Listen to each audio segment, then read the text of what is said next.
दोस्तों मैं आपको एक चीज़ दिखाना चाहता हूँ। ये आम का विशाल वृक्ष दिखाई पड़ रहा है। मेरा बचपन यहीं बीता है और इसी पेड़ के नीचे मास्टर देवपाल सिंह जी एक अध्यापक थे। हम लोग बोरा लेकर आते थे और इसी पेड़ के नीचे पढ़ा करते थे। ये रूदीपुरा गांव बगल में है, तो रूदीपुरा गांव में इसी पेड़ के नीचे हम लोग पढ़ाई करते थे। पहले जो है हम लोग इस पेड़ के नीचे पढ़े। समय बीतने के साथ साथ एक दूसरा बागीचा है, यहाँ से 1 किलोमीटर दूर है, हम लोग वहाँ की पढ़ाई किए। तो दोस्तों कई बगीचों में मास्टर देवपाल सिंह जी बहुत ही ईमानदारी और निष्ठा से हम लोगों को पढ़ाते थे और पढ़ाते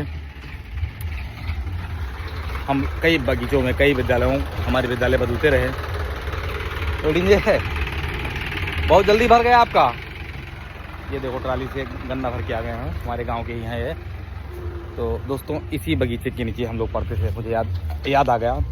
और इस बगीचे से थोड़ी सी दूर पर वो देखो पीपल का पेड़ भी बड़ा सा दिखाई पड़ रहा है, आपको शायद दिख रहा है, अभी दिखा रहा हूँ आप। मास्टर साहब जब यहाँ पानी भर गया तो पीपल का पेड़ जहाँ दिख रहा है वहाँ थोड़ा ऊंची जगह है, मैं प्रयास कर रहा हूँ कि आपको दिखा दूँ। वो पीपल का पेड़ यहाँ से लगभग 500 मीटर की दूर पर है। ये नहीं दिख रहा है, दिखेगा अभी। ये देखो दूर दिखाई पड़ रहा है पीपल का पेड़। उस पीपल के पेड़ के नीचे हम लोग 500 मीटर जाके अपनी तख्ती, किताब और बोरी लेकर वहाँ बैठते थे। तो उस स्कूल के बदलने के बाद में एक नया स्कूल आया। ये बंधा के उस पार है, जब वहाँ भी पानी भर जाता था तो बंधा के उस पार काजीपुरा गांव है। काजीपुरा गांव थोड़ा ऊंचाई पर है दोस्तों। वहाँ पर हम लोग अपना बोरा लेकर के उसी बैग में रख करके काजीपुरा आते थे। काजीपुरा में उन्होंने 1-2 साल पढ़ाया। उसके बाद में जब हम कक्षा 4 में पहुँचे मित्रों, तो उन्होंने स्कूल बदल करके हरदीनपुरा एक गाँव है वहाँ कर दिया। तो हरदीनपुरा जा करके हम लोग वहाँ पर एक बरामदा एक था सेठ जी का, उनके बरामदे में बैठते थे और वहाँ पर भी हम लोग अपना बोरा जो भी हमारे पास व्यवस्था थी वो लेके आते थे, बिछाते थे। मास्टर साहब नाम मात्र का शुल्क लेते थे देवपाल सिंह जी, लेकिन बहुत ही ईमानदारी से बहुत ही निष्ठा से पढ़ाते थे और हम लोगों के मन में उतर गए थे गुरुजी। तो कक्षा 5 तक की पढ़ाई हमारी वहाँ पर चली। कक्षा 5 के बाद में 6 और 7 की पढ़ाई हमने EMD सुभाष चंद्र कॉलेज उमरी में की। और उसके बाद मित्रों 8 से लेकर 12 तक की पढ़ाई हम लोगों ने EMDB सिंह ताराबंज पे की। और इस तरह से ग्रेजुएशन करने के लिए हम LBS गए, तब तक हम लोग बड़े हो गए। तो दोस्तों मुझे आज भी वो चित्र याद आ जाता है कि किस तरह से हम लोग बोरा लेकर के पेड़ों के नीचे बैठ करके पढ़ते थे और फिर भी हम लोग मेहनत करते थे, पढ़ाई करते थे। गुरुजी का एक एक शब्द मुझे आज भी याद आ रहा है, क्योंकि 2500 साल पहले की ये घटना है। 25 क्या और ज़्यादा हो गया होगा, क्योंकि कम से कम में ये जो है ये घटना मैं आपको जो बता रहा हूँ लगभग 35 साल पहले की घटना है। ये 35 साल पहले हम लोगों का बचपन था और उस बचपन की घटना को याद करके मैं आपको बता रहा हूँ कि 35 वर्ष पहले किस तरह से हम लोग बोरा लेकर के इस पेड़ के नीचे पढ़ते थे। आज ये पेड़, अब विशाल पेड़ जो है बहुत पुराना पेड़ है, इसके नीचे हम लोगों की क्लास लगती थी। आज तो ये पेड़ ऐसे छोड़ दिया गया है नियमित रूप में। तो इस पेड़ के बाद में पीपल का पेड़, रूदीपुरा को, फिर उसके बाद में काजीपुरा, फिर हरदीनपुरा, इन सभी गाँवों में हम लोग पढ़ते थे। प्राइमरी स्कूल हमारे आसपास नहीं हुआ करते थे। गांव में कई किलोमीटर पर एक आध प्राइमरी हुआ करते थे, तो सुविधा नहीं थी। एक आध गुरुजी जैसे द्रोणाचार्य जैसे गुरुजी उस ज़माने में हुआ करते थे और हम लोग उनसे पढ़ाई करते थे और पढ़ाई करके भी वो संस्कार, शिक्षा दीक्षा हमको जो देते थे आज भी हम लोगों के पास है। तो गुरु ही जो प्रथम गुरु होता है वो जीवन का मार्गदर्शक होता है, पथ प्रदर्शक होता है और वो रास्ते निकालता है। दोस्तों फिर खेत खलिहान की तरफ हम आ गए हैं। ये हमारा गाँव है, बचपन हमारा इसी गाँव में बीता है और इस गांव से हम लोग बड़े होकर के यहाँ से निकले हैं।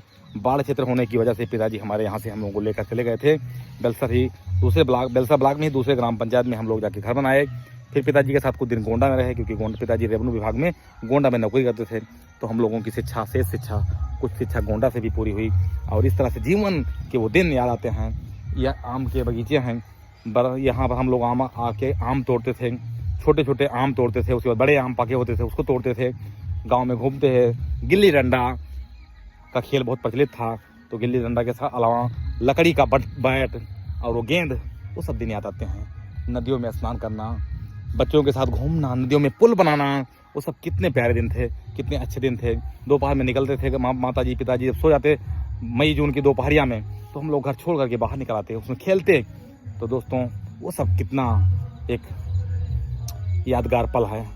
पिताजी तो अक्सर बाहर रहते थे, माताजी गांव में रहती थी, तो अक्सर वो रोकती थी, बेटा धूप में नहीं जाना है। हम लोग तब भी धूप में निकल आते थे, उनको बिना बताए। घर जाते थे तो रोने लगते थे, तो माताजी मारती पीटती भी नहीं थी और डांट देती थी इस तरह से जीवन चंचलता से भरा हुआ जीवन कितना कहाँ से कहाँ पहुँच गया दोस्तों। ये जीवन की कुछ यादें थी, मन में आ गया तो मैंने कहा आप लोगों को शेयर कर दूं।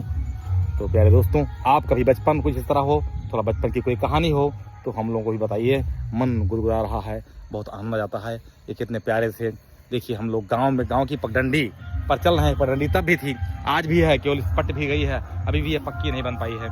इसी पगडंडी पर हम लोग अक्सर चल रहे थे। इधर खेत खलिहान जैसे थे वैसे हैं, काफ़ी चीज़ें वैसे को वैसे हैं। खेतों में थोड़ा सा उर्वरक की मात्रा बढ़ने से थोड़ा फसलें और अच्छी होने लगी हैं, लेकिन ये कृत्रिम हैं, ये बनावटी फसलें हैं, ये नुकसान वाली फसलें हैं। असली फसलें तो वही होती थी जो स्वयं से होती थी। तो ये मेरा गांव था दोस्तों, जो बाल क्षेत्र में है, ग्राम पंचायत सिरौटी है। इससे आगे निकल करके हम लोग गोंडा भी जाके बसे। फिर हमारा गांव जो भिखारीपुर कला बेलसा ब्लॉक का ही दूसरा गांव पंचायत है, वहाँ पर जाके पिताजी उनके मित्र थे, उनके साथ बस गए। हम लोगों का काफ़ी बचपन वहाँ से भी गुजरा। तो जीवन ऐसे चल रहा है प्यारे दोस्तों। बहुत बहुत धन्यवाद, बहुत बहुत आभार, नमस्कार, प्रणाम।